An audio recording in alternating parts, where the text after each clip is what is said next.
একজন ব্যক্তিত্ববান ও আদর্শবান মানুষ হতে হলে কি করবেন? একজন ব্যক্তিত্ববান ও আদর্শবান মানুষ হতে হলে কিছু মৌলিক গুণ ও অভ্যাস গড়ে তুলতে হয়। সংক্ষেপে ও বাস্তবভাবে করণীয়গুলো তুলে ধরলাম।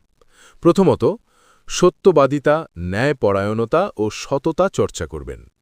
অন্যায়ের সাথে আপোষ কখনোই করবেন না। নিজের বিবেকের কাছে সৎ থাকবেন সব সময়। নিজের ভুল থেকে শিক্ষা নেবেন।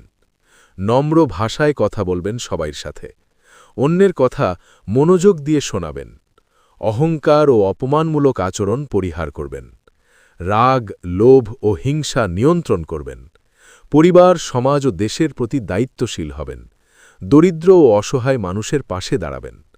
অন্যের কষ্ট বুঝতে চেষ্টা করবেন। প্রতিদিন নিজেকে প্রশ্ন করবেন, আজ আমি কতটা ভালো মানুষ ছিলাম।